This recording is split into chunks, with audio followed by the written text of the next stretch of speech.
Yeah, so clinic can be quite fun.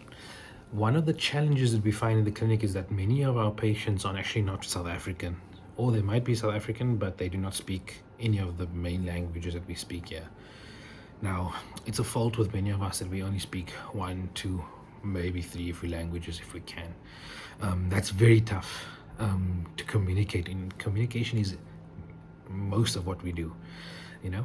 And if you can't communicate effectively, you can't treat effectively, you can't diagnose or just have a good rapport with anyone effectively. That's not easy. So one thing the state hospitals do at least, is that they do this. They have people on call, supposedly, who speak other languages. It's like what do they call it? I think there's a list up here. It's like a folio.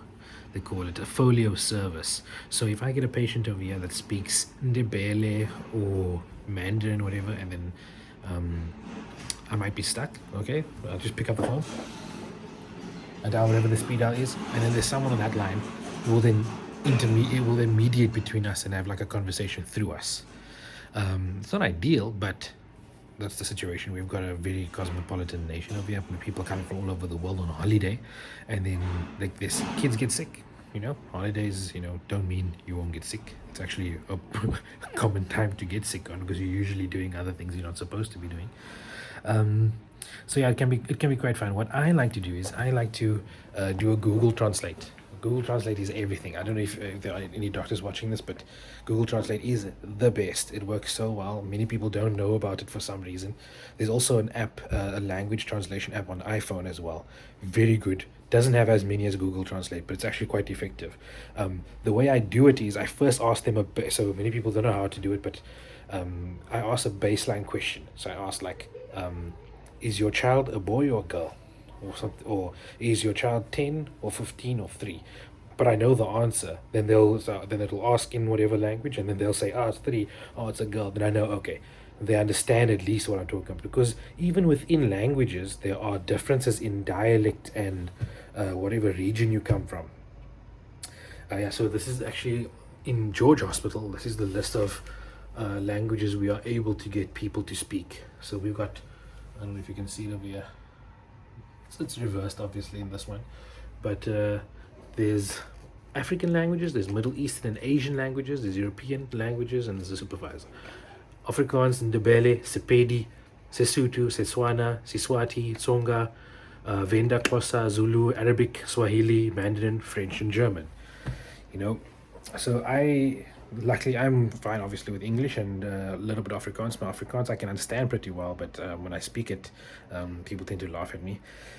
My Xhosa is just basic for medical examinations and questions, and I can get by.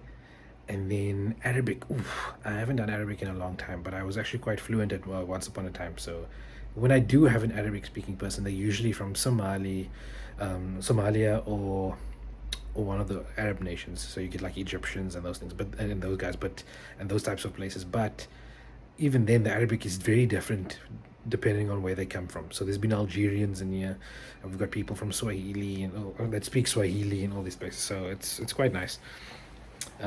We get to meet a lot of different types of people. It's always a lot of fun. One thing we do notice though, it's a situation where when they immigrate, the men usually end up learning the language, but the women do not, simply because the women are usually kept at home with kids, and they do not interact with other groups that speak other languages or the native languages of Cape Town. So in the Western Cape, it's English, Afrikaans, and isiXhosa by far generally. And yeah, so we this is not my opinion. This is just what we've been witnessing, what my seniors tell me, that I've had more experience. And for what I've been told, they said, the women generally from other nations, they usually do not speak English, isiXhosa or Afrikaans when they come, for multiple reasons. One reason is that the men come down for years before, and then they come down, and they haven't had time to learn the languages. And the other reason is that it's actually a form of abuse, or a control that the men have over the women, that they do not allow them to socialize with other South Africans, and then they don't pick up the language. However, the problem comes in where they're in a government setting and they end up stuck, and the men are not always allowed, especially during COVID.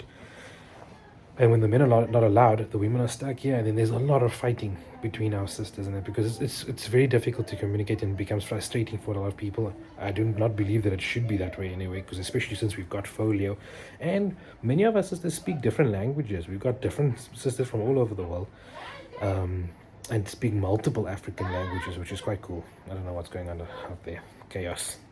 My next patient is there. So, sharp. So yeah, folio is pretty cool. It's very helpful. And Google Translate. I love it.